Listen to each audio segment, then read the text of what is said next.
of the great things about WCW was the sheer eclecticism of its roster. Aging legends and young cruiserweights, strong-style brawlers and goofy characters. They all coexisted wonderfully, and everyone and their mother seemed to pass through WCW at one point or another. Yes, that is a Judy Bagwell reference, thank you very much for noticing. Some wrestlers, however, only happened to wrestle one solitary match in a WCW ring. From indie sensations and jobbers to forgotten mid-carders and certifiable Hall of Famers, I'm Adam Pacitti from Cultaholic Wrestling, and these are 10 wrestlers who only wrestled one WCW match. Join us! Number 10, Dwayne Gil. Dwayne Gil was a consistent presence on WWE television during the 90s as one of the regular enhancement talents used to put over the established stars on shows like Wrestling Challenge, Superstars, and Raw. Then in 1999, he got the push of his life as Gilbert, the luckless jobber version of WCW's Goldberg. In the middle of a wrestling war with the Turner-backed organization, WWE just couldn't resist taking a shot at one of WCW's great money-drawing creations. Perhaps Gil himself was more than happy to send up the former WCW World Heavyweight Champion, as he may have been feeling a bit stung after wrestling one match for WCW and never getting a call back.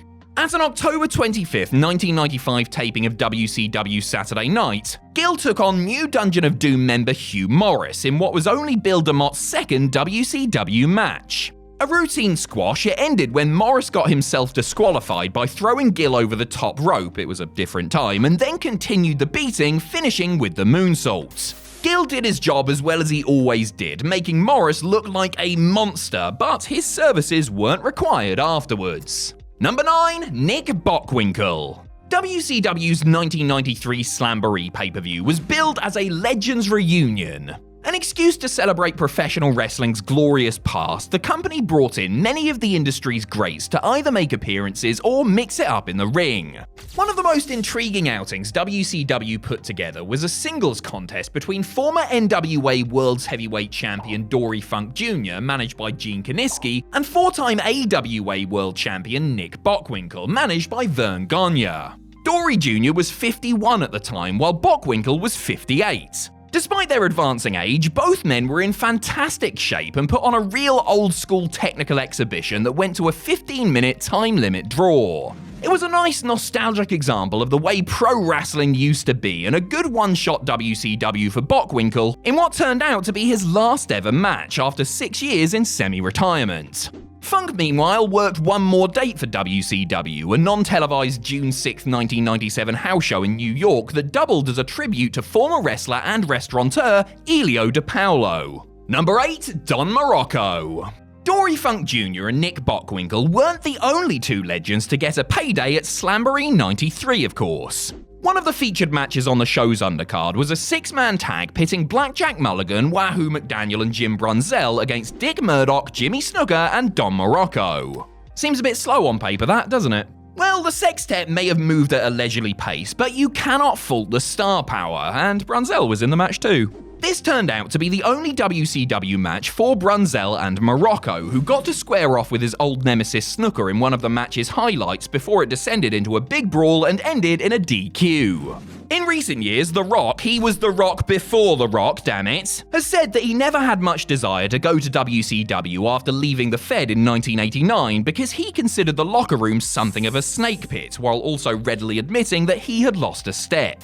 So just the one and done for the Don, who worked a lot more with the upstart ECW during that era. Number 7, Super Dragon. 2000's independent standout Super Dragon mainly wrestled in the Southern California area, gaining a strong cult following for, in the main, his exploits in PWG, which he helped co-found and book. He flirted with higher profile places, including Ring of Honor and All Japan, but he never quite broke out before injuries forced him to retire while still in his 20s. A year after his debut and just a handful of matches into his career, the Masked Man was given a tryout with World Championship Wrestling when they rolled through Oakland for a Thunder taping on July 16, 1998. Right as WCW were at their hottest, Super Dragon got a chance to impress by teaming with Blitzkrieg against American Wildchild and Dragon Yakuza in a pre-show dark match. Allotted just 2 minutes and 35 seconds, the four men made everything count, with Super Dragon and Blitzkrieg getting the crowd on their feet with some spectacular dives to the outside. Only Blitzkrieg, who greatly impressed at watching Ultimo Dragon, was signed, while American Wildchild, aka Ron Rivera, got one more booking for the company's aborted Festival de Lucha pilot 6 months later. Number 6. Duke Droese. After WWE threw Duke the Dumpster Droese into the trash in 1996, he seemed to disappear off the face of the earth. Seemed to, but didn't. He resurfaced in Germany the next year, touring for Otto Vons and the Catch Wrestling Association, where he tangled with the likes of Fit Finlay in rounds-based matches. Droese had designs on getting back into the scene in America, however, and secured tryout matches for both WWE and WCW in early 1998. His WCW one came first, and he defeated a fella by the name of Mick Tierney in a dark match prior to the February 2nd, 1998 edition of Monday Nitro. About a month later, he worked 2 dark matches for WWE, but the bin man didn't hear back from either Eric Bischoff or Vince McMahon. This is something none other than Steve Austin had warned him about when he suggested Droese pick one and only, as if he did both Stone Cold guessed neither would show any interest. And according to Droese, that is exactly what happened. Or, and bear with me for a second here, could it be that he was just rubbish? Puns, innit? Number 5. Tito Santana. Considering he had name value from his many years as a WWE star, I'm genuinely surprised that Tito Santana only showed up for one WCW match during the Monday Night Wars. El Matador left Vince McMahon's employ in the summer of 1993 and wrestled for a few independent leagues, including ECW, back when it was still Eastern Championship Wrestling. Following a brief return to the Fed as a Spanish-language commentator, Santana returned to the Indies and was doing the Weekend Warrior thing when WCW came calling. Tito was one of 3 legends brought in to wrestle Jeff Jarrett by WCW Commissioner Terry Funk on the January 10th, 2000 edition of Nitro. Double J first lost to George the Animal Steele in a bunkhouse match with help from Arn Anderson before Santana beat him in a dungeon bout thanks to an assist from Paul Orndorff. To cap off the Chosen One's misery, he then fell to Jimmy Snuka inside a cage and received a concussion from the big Superfly splash to boot. For what it's worth, Santana got a good pop, and though he may have looked a little older, was still moving well during what turned out to be his last appearance for a major US promotion. Number 4. The Tas Maniac. Before he became a big star as ECW's super shooter with a shaved head, Tas was the Tas Maniac, a somewhat cartoonish savage-like character and very much a product of that character-based era. The Tas Maniac was just a few years into his career, having worked on the indies and completed a tour for New Japan Pro Wrestling when he got tryouts with both WWE and WCW. The Human Suplex Machine went down to center stage in Atlanta first, where he was booked against Joey Maggs at the February 8th, 1993 Saturday night tapings. A non-televised outing, the Tas Maniac picked up the dub. According to a report in the Wrestling Observer, Tas didn't look as good as he usually did at the time, though Dave Meltzer was quick to point out that he looked a whole lot better than Stu Hart trainee Big Sky, who also received a tryout at the same taping. No surprise that WCW offered Big Sky a deal then, since he was 6'9" and the Tas Maniac was most definitely not. The Tas Maniac would get 3 tryouts with WWE that June, but was also passed over and soon made his way to Philadelphia. Number 3. Kid Cash. Like many an extremist in March of 2001, Kid Cash was looking for work. With ECW closing down in January, the talented high flyer assessed his options and secured a deal with WCW after a successful tryout match with All Japan wrestler George Hines. The former ECW World Television Champion, wrestling simply as Cash with a C, made his televised debut for the company on the March 21st edition of Thunder. He looked great too in putting over Jason Jett, aka fellow former ECW star Easy Money, a man he had clashed with several times in Paul Heyman's promotion in a lively match. It looked for a minute there that WCW may have found a new player to help build their cruiserweight division around. Then, 5 days later, WWE bought WCW. Cash has said that he, like much of the wrestling world, saw his future change by watching it all unfold on television that night.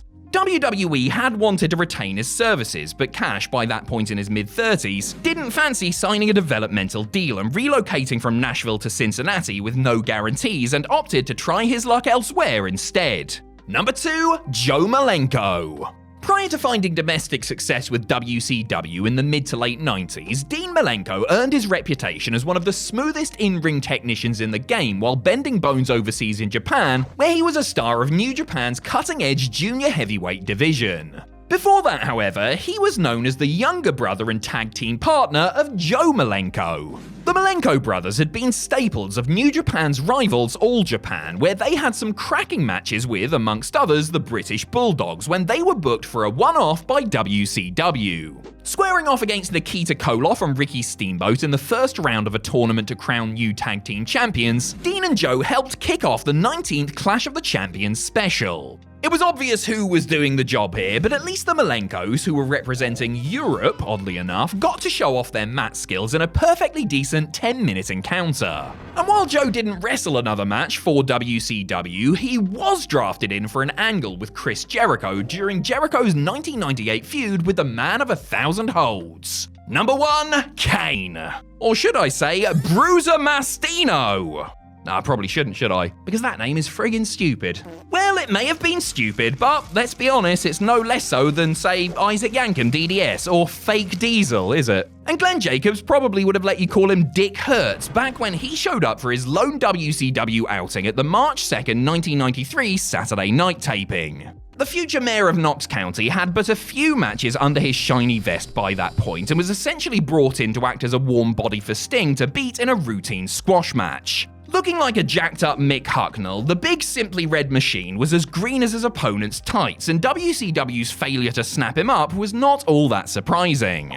Glenn Jacobs needed to gain experience elsewhere, which he went and did, including another tryout match for WWE that October. After his success as Kane, Jacobs definitely had a window of opportunity in which to make the jump to where the big boys play, but as the man himself put it, he never seriously contemplated doing so.